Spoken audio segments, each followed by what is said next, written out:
Previously on Solve the World. I told you already, the Piper took her. That's what happened. It's been 1,000 years, so you better believe he doesn't just play his little whistle or flute or kazoo or whatever anymore. He's evolved.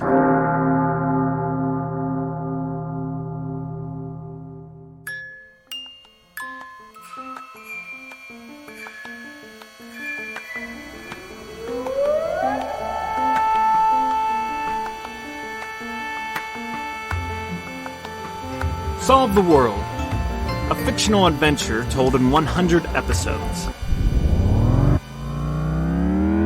Hysj, kan du høre glasset glor. Episode 51, Meet Pied Piper.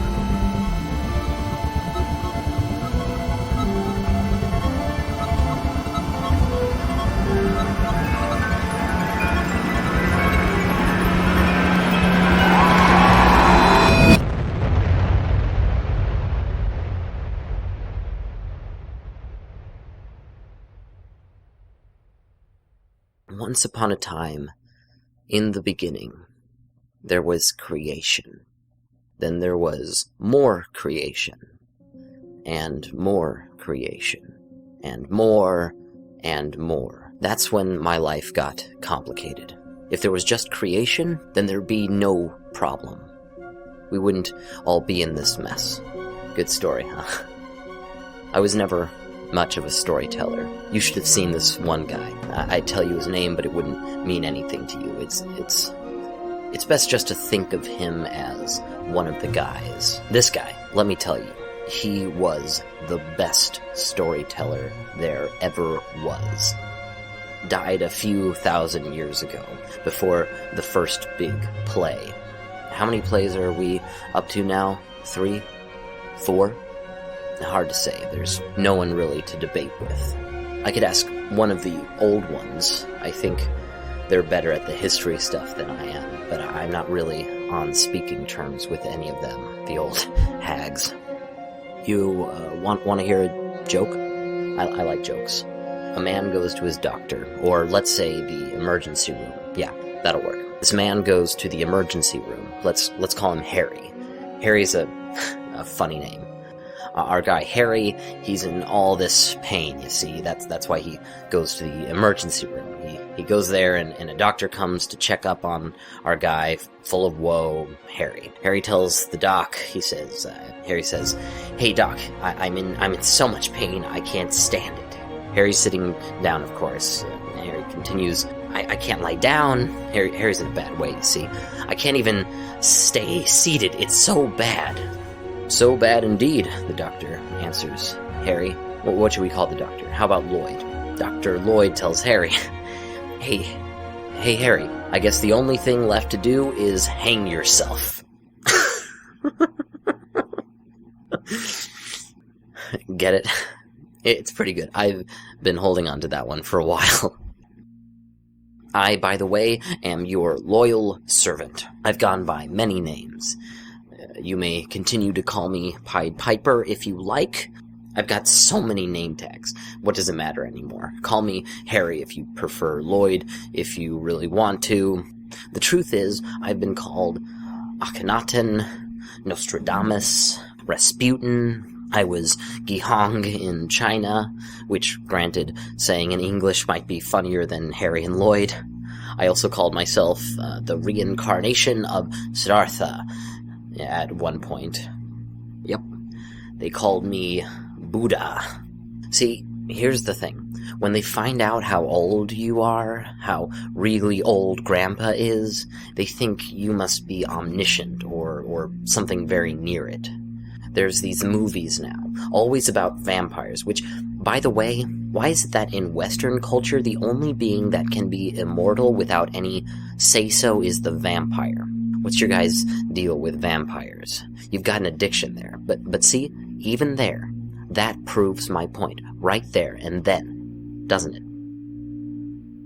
All the vampires in the movies and stuff are super-duper suave and refined and essentially have mastered all aspects of society and the high life. That's just the thing. Living indefinitely doesn't make you a genius. Far from it. At best, I've grown better at recognizing genius in others, but it hasn't found me yet. You may find that weird, but think it through. You've got the same size brain as me. Well, roughly. It's funny. Not funny like Harry and Lloyd and Gihang, but funny nonetheless. There are whole language families I've forgotten. Languages I used to be fluent in. I used to think in them. Even ancient Chinese. I was Gihang and I was speaking a language that didn't make that name sound funny. Every day I spoke Chinese. I thought in Chinese. Now, okay, I can remember a good portion of it since Mandarin is still around. It still comes in handy from time to time. But Sanskrit? I don't even think I can count to 10 in Sanskrit anymore. What a shame. Here's a truth nugget for you. You're only as old as your memory. And boy, I remember. I remember some moments so vividly. A mid-morning's day, 2,500 years ago in Greece. I remember the dew on the leaves that morning, the sound of the ocean battling the Peloponnesian coast. And yet, yesterday, what did I do? I'm not sure.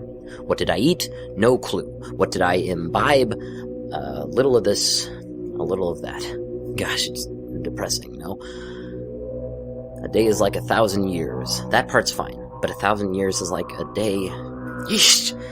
Gadzooks, guys. Just gadzooks and say whammy. How about another joke? Gotta get our minds on jollier trails. Did you hear the one about the luckless eunuch? No? He got himself a hernia.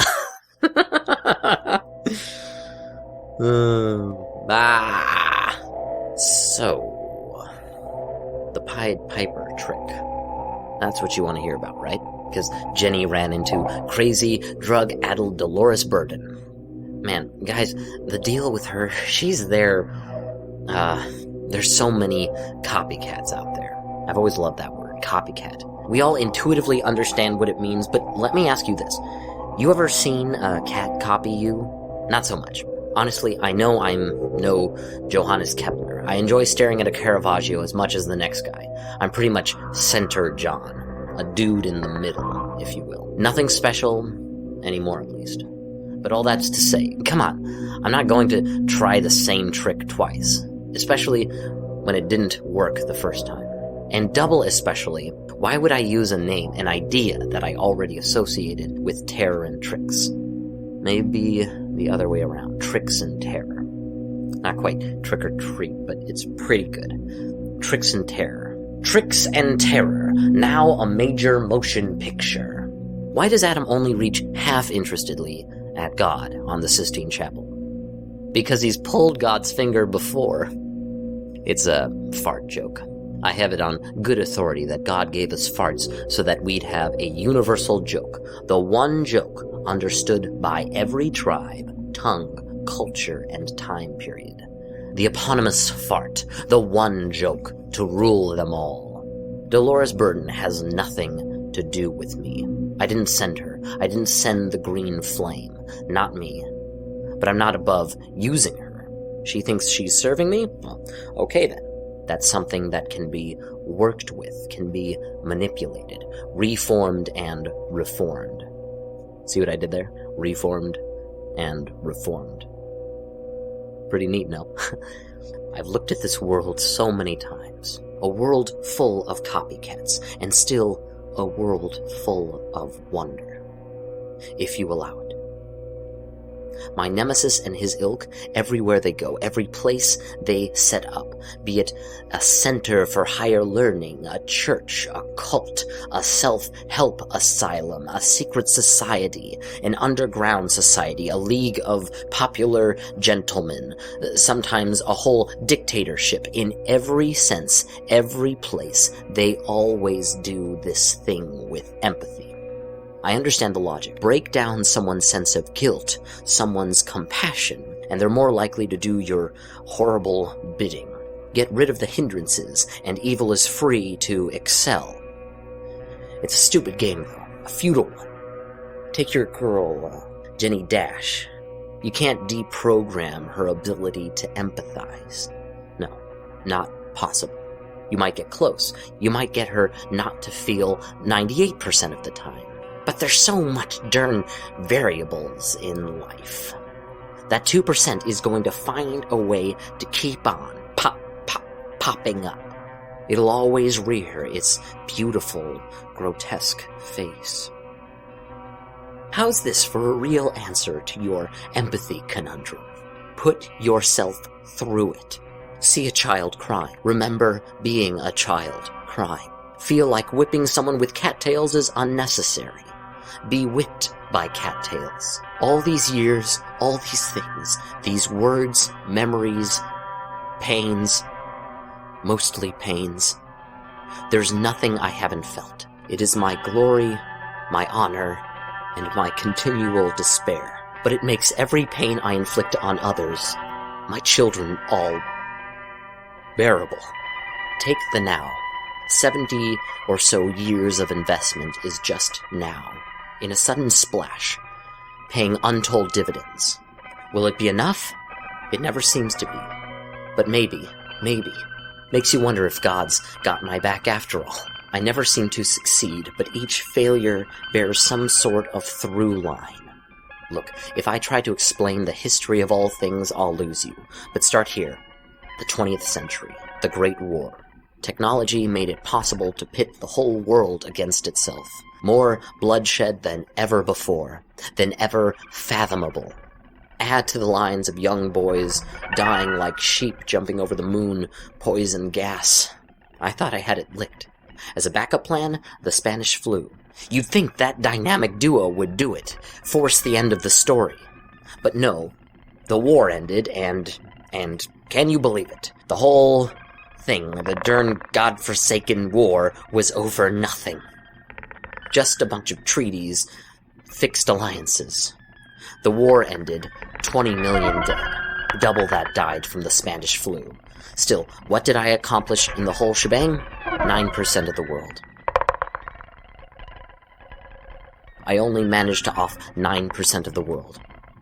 Any way you look at it, it was a failure, and a horrifically costly one at that.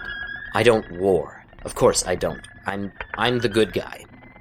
That's language you understand, right? I'm the good guy. I'll repeat. I'm the good guy. I hated that war, and hated that it didn't work, but out of the ashes. Another try in the 40s. This one's got genocide, but the poison gases are missing from the battle lines. Thankfully, air raids come, every month bigger than the last. But there's no plague this time around, and the little man atomic bomb doesn't incite the Soviets like I'd hoped. At least, not yet. But see, the thread lines extended from there? Kings and potentates didn't forget about America's power weapon. It took forever, but now it's happening. But I've learned you can't win with one punch. You need simultaneous activity. I needed a new plague, one that would feed on fear as much as human flesh. Not just fear, mind you. I tried that 700 years ago. I rummaged a special combination, mixed compassion with fear. You wouldn't think they'd be bosom buddies, but somehow it works. The Lonely Plague will get 40% of the world's population by my estimation. Yes, way better, way more successful than anything I've dabbled with in the last 400 years. But it doesn't matter, 5% could do it, if in the right place. The problem with both plagues and general arm-to-arm war is that neither decimate whole populations. There are always those stragglers left behind, left alive somehow. These bombs, though, as long as they keep coming, strong and hard, will work. Will cover the globe with radiation. Doesn't matter what problem childs like little Jenn Dash do, the radiation will end every man, woman, child, infant. And I'll be able to breathe again. The story will be over. My nemesis, our collective enemy, will suffer and come groveling back, an utter failure. I am not your enemy. Though I slay you, I am not your enemy. The one I hate is the one you should, the shining man on a hill. I was with him long ago before you were born, and I curse the day of his birth. He is your enemy, as he is mine. The world must perish so that he is not armed. This is why I play my songs. This is why the children follow my fiddle and fife. Blah, blah, blah, blah. How's this one? An old lady farts a lot. She knows this because she lives alone, and she intermittently smells something putrid sweep up into her nostrils. She runs to the doctor and says, Doctor, I've been having the most episodes of personal gas that I've ever smelt. The doctor asks what the farts sound like. The old wart replies, Oh, they're all silent. That's how they get me. Can you push one out for me? The doctor asks. The cranky widower flushes her cheeks and gives it her best shot. She says, I think I did it. It usually takes a few seconds before I smell anything. Nodding his head, the doctor writes down a prescription and tells the old bag of bones, take her meds and come back to him in a week. 1 week later, the old hag's back in a bigger fuss than ever. Doctor, it's gotten worse. Now my farts sound like atomic bombs going off in my room 20 times a day. I can't bear it. Doctor nods kindly and smiles. Good. We're making good progress. The old wench is completely flabbergasted. That's a great word, flabbergasted. She shouts back at the doctor, How on earth are we making progress? You've turned my poisonous gas into stink bombs. We've cured your swimmers here. Now we can turn our attention to the farts.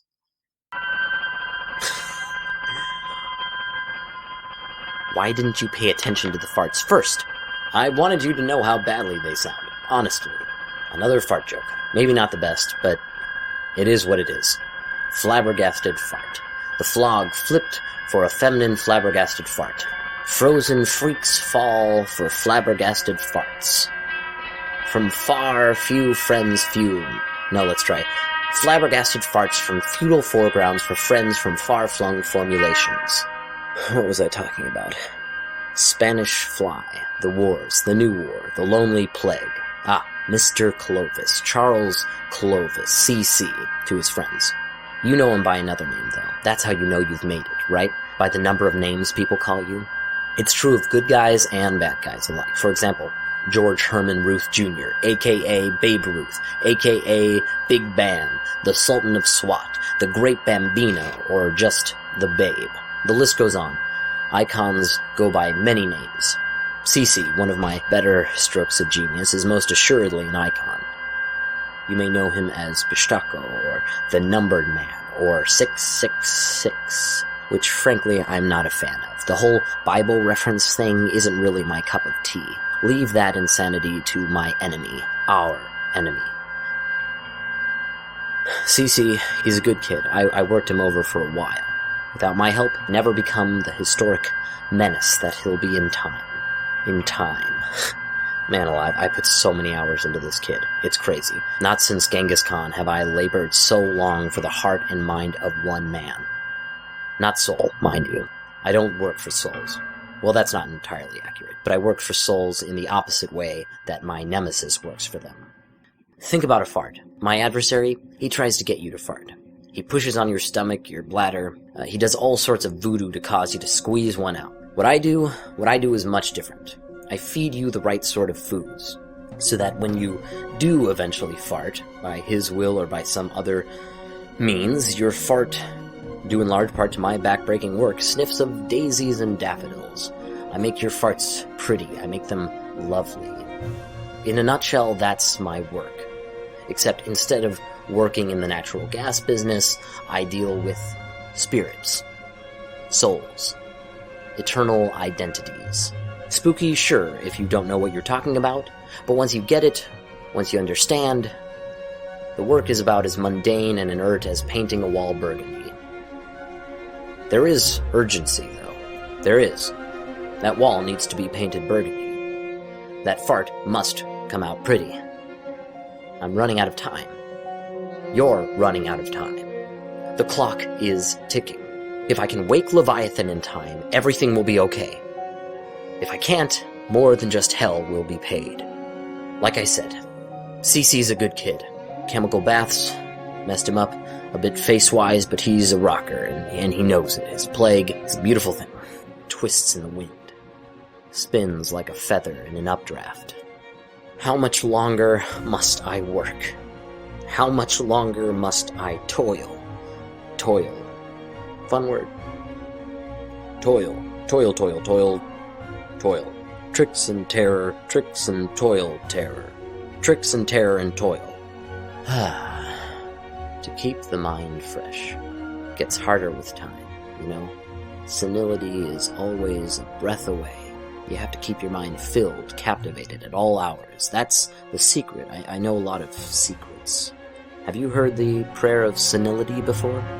I didn't come up with it. I haven't come up with much. I let all of you do that these days. All of you, the numbered men, and the Genghis Khan, and the presidents with their thumbs on the trigger. The prayer of senility goes like this. God, grant me the senility to forget the people I never liked, the good fortune to run into those I do, and the eyesight to tell the difference.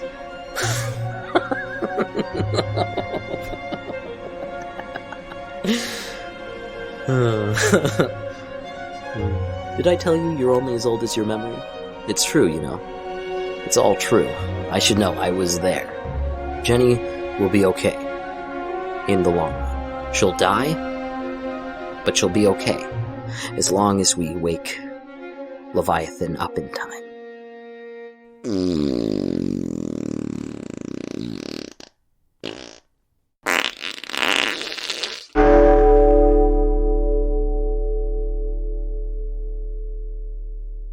Solve the World is produced by me, Dante Stack. Full attribution for all the music and sound effects used in this episode and every episode of Solve the World can be found on our show notes page at dantestack.com. A very, very big thank you to our voice talent today. Justin Boats has been the voice of Pied Piper. Justin did a magnanimous job just taking this role by the horns. If you happen to be in the Chicago area, Justin, aka the Pied Piper, is currently putting on a show called Shut Up, I'm Flying.